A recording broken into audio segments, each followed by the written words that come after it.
Welcome to our channel পড়তে বসো. I hope this name পড়তে বসো motivates you all to study attentively. তো আজকে টপিক শুরু করা যাক. আজকে আমাদের টপিক হলো টরশনাল ফর্মুলা ডেরিভেশন. এই ডেরিভেশনটা শেখার জন্য আমাদের প্রথমে একটা শ্যাফট রাখতে হবে. মূলত শ্যাফট না, আমাদের রাখতে হবে হলো শ্যাফটের ফ্রন্ট ভিউ এবং সাইড ভিউ. ওকে, এখানে এটা আঁকলাম. তারপরে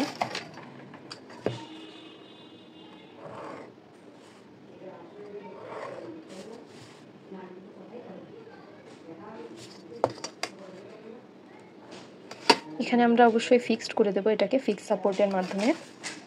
মনে করি এটা হলো এর সেন্টার.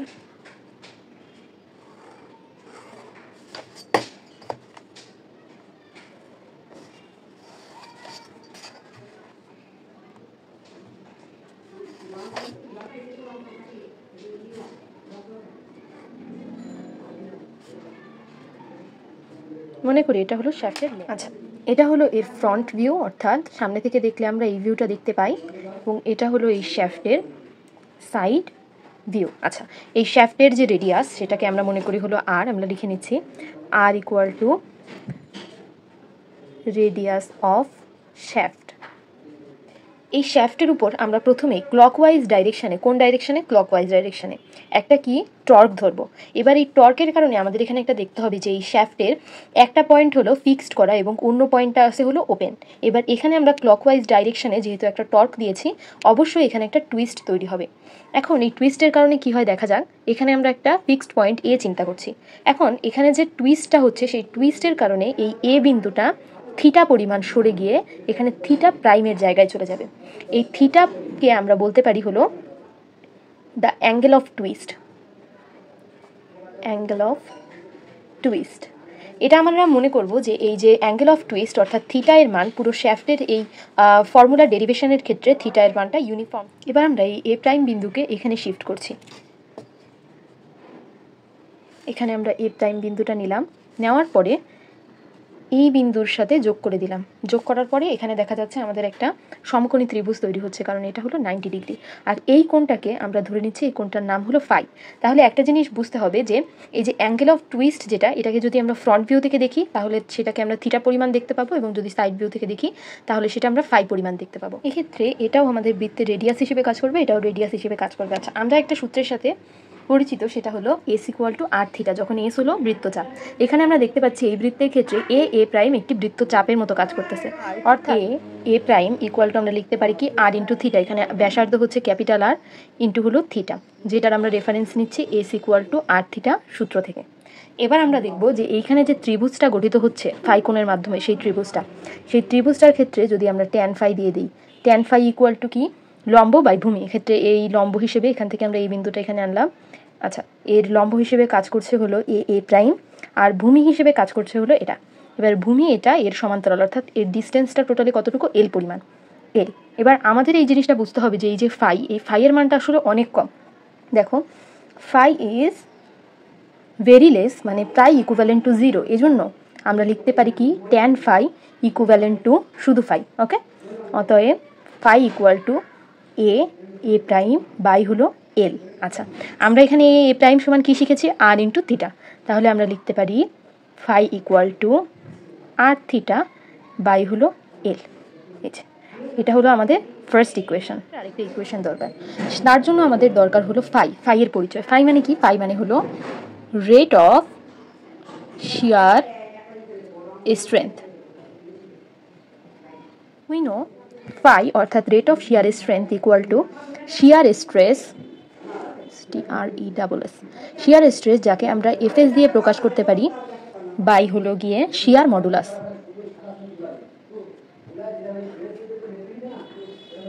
শিয়ার মডুলাসকে আমরা জি দিয়ে প্রকাশ করি. আবার জি কে অনেক সময় বলা হয় হলো মডুলাস অফ রিজিডিটি.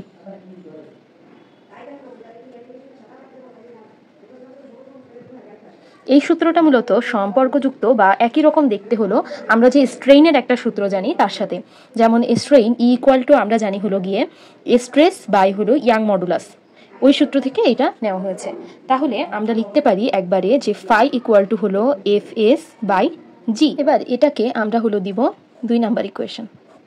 এটা হলো 2 নাম্বার ইকুয়েশন. এবার 1 এবং 2 নাম্বার ইকুয়েশন, এই দুইটা থেকে আমরা কি লিখতে পারি, এখানেও ফাই এখানেও ফাই, তাহলে আমরা লিখতে পারি হলো Fs by g equal to r theta by হলো এল। এই সূত্রটাকে আমরা দিয়েছি হলো 2 নাম্বার ইকুয়েশন, আর এটাকে আমরা দিয়েছিলাম 1 নাম্বার ইকুয়েশন। এই দুই ক্ষেত্রে আমরা দেখতে পাচ্ছি ফাই আছে। এবার এই প্রথম ইকুয়েশন এবং দ্বিতীয় ইকুয়েশন এই দুইটা একসাথে করে আমরা লিখতে পারি Fs by g equal to r theta by l. এটাকে যদি একটু সাজিয়ে লিখি, এফএস এর নিচে আর কে নিয়ে আসলাম, তাহলে Fs by R equal to G theta by হলো এল। একে আমরা নাম দিয়েছি এ নাম্বার ইকুয়েশন। এবার আমরা যাবো দ্বিতীয় পার্টে। দ্বিতীয় পার্টের জন্য প্রথমেই আমরা একটা গোলক আঁকাবো, এর মধ্যে আরেকটা and this.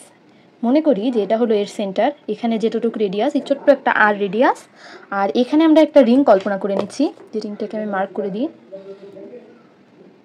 This is a small ring of DA. এটা হচ্ছে এর এরিয়া কত, এই স্মল রিং এর এরিয়া হলো ডিএ। এবার এই জিনিসটাই আমি একটু সুন্দর করে লিখে দিই। Considering an elemental ring at radius small r from the center of shaft having a small area dA, যেটা আমরা বলেছি একটু আগে। এবার কি করব, প্রথমে এই স্মল এরিয়ার উপর কাজ করতেছে এমন শিয়ার স্ট্রেস বের করব। তাহলে amount of stress acting on the ring, amount of stress acting on the ring, অর্থাৎ আমরা বের করতে চাচ্ছি শিয়ার স্ট্রেস এফ এস। আচ্ছা, এখানে আমরা বের করেছি অলরেডি যে এফ এস সমান কি, F S equal to R যদি এই পাশে নিই, G theta into R by হলো এল। এটাই আমরা লিখবো এখানে, যে F S equal to G theta by L into R. এবার কোন আর, এই ক্ষেত্রে কাজ করতেছে হলো স্মল আর, সেই জন্য মানে ব্যাসার্ধ হলো স্মল আর পরিমাণ, তাই এখানে আমরা স্মল আর পরিমাণ লিখবো। এবার আমরা বের করব যে এই স্মল অ্যামাউন্ট অফ রিং এর উপর কি পরিমাণে ফোর্স কাজ করছে। তাহলে আমরা বের করতে চাই হলো ফোর্স। আচ্ছা, ফোর্স হচ্ছে ডিএফ। আচ্ছা, আমরা একটা সূত্র জানি, সেটা হলো P equal to F by A. তাহলে এফ ইকুয়াল টু কত হবে, পি ইন্টু এ। এখানে যে পিটা অর্থাৎ stress, that is this shear stress. এই সূত্র ফলো করে আমরা দেব শিয়ার স্ট্রেস ইন্টু আমাদের হচ্ছে এরিয়া। এরিয়া কত ছিল, এরিয়া আমরা আগেই বলেছি যে ডিএ হলো এরিয়া।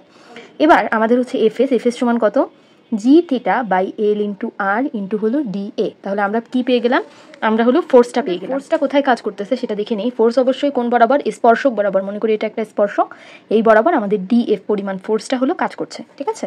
আচ্ছা, এবার আমরা যেটা বের করতে চাই সেটা হলো টর্ক। এই টর্কটা বের করতে চাই। টর্কটা কোন টর্ক, যে স্মল অ্যামাউন্ট অফ টর্ক, যেটা এই যে ছোট একটা রিং এর উপরে কাজ করছে। রিং মূলত এটাই, ঠিক আছে, এটাকে আমরা এখানে আবার দেখিয়েছি। তাহলে টর্কের ক্ষেত্রে আমরা সূত্র জানি হলো ডিটি ইকুয়াল টু টর্ক সমান কি, ফোর্স ইন্টু ডিস্টেন্স। তাহলে ফোর্স হচ্ছে এটা ডিএফ। আচ্ছা, আবার দেখাই, ডিএফ এইখানে কাজ করছে এবং এর ডিস্টেন্স কতটুকু হবে, অবশ্যই ব্যাসার্ধ পরিমাণ হবে। তাহলে ডিএফ ইন্টু হবে আর। এবার এখান থেকে আমরা ডিএফ এর মানটা বসাবো। ডিএফ ইকুয়াল টু কি, G theta by L into R into DA. তাহলে একবারে আমরা দেখছি যে ডিটি সমান কি, G theta by L into, sorry এখানে একটা আর ছিল, আর স্কোয়ার ইন্টু ডিএ। এটা হলো আমরা ডিটি সমান পাচ্ছি। এবার পুরোপুরি আমাদের টর্কটা পেতে গেলে বা আমাদের ম্যাক্সিমাম টর্কটা পেতে গেলে কি করতে হবে, অবশ্যই এখানে হচ্ছে একটা ইন্টিগ্রেশন করতে হবে। টর্শনাল ফর্মুলা ডেরিভেশনের ক্ষেত্রে এই পর্যন্ত আমরা হলো বের করেছি। এবার আমরা উভয় পাশেই কি করব, ইন্টিগ্রেশন করে দেবো। কেন করব, যাতে আমরা হলো টোটাল টর্কটা পেতে পারি। তাহলে এখানে ডিটি কে ইন্টিগ্রেশন করলে অবশ্যই কি আসবে, আমরা জানি যে এখানে টি আসবে, এবং এই যে জি থিটা বাই এল এই পুরো অংশটা হলো কাজ করবে আমাদের কনস্ট্যান্ট হিসেবে। তাহলে এই অংশটা কি, এই অংশটা হলো আমাদের কনস্ট্যান্ট, তাই হচ্ছে এটা বাইরে চলে যাবে জি থিটা বাই এল। আমাদের এখানে ইন্টিগ্রেশনটা থেকে যাবে আর স্কোয়ার ইন্টু ডিএ। এবার একটা জিনিস, সেটা হলো উইনো, আমরা কি জানি যে integration of r square dA equal টুকে আমরা লিখতে পারি জে, অথবা যে সমান আমরা জানি হলো আইপি। এটাকে আমরা কি বলি, এটাকে আমরা বলি হচ্ছে polar polar moment of inertia. এই সেম জিনিসটা এখানে পাতিয়ে যাব, যে T equal to G theta by L into এখানে হচ্ছে আই পি। তাহলে এই ইকুয়েশন থেকে আমরা লিখতে পারি যে T by I P equal to হলো জি থিটা বাই হলো এল। এই ইকুয়েশনটাকে আমরা দিব হলো বি নাম্বার ইকুয়েশন। এবং আরেকটা ইকুয়েশন আমরা পেয়েছিলাম, সেটা হলো এফ এস বাই ছিল হলো F S by R equal to G theta by হলো এল। এটা ছিল আমাদের এ নাম্বার ইকুয়েশন। এবার এ আর বি এই দুইটা ইকুয়েশনকে যদি আমরা একসাথে করি তাহলে আমরা কেমন লিখতে পাবো, যে T by IP equal to F S by R equal to G theta by হলো এল। ওকে,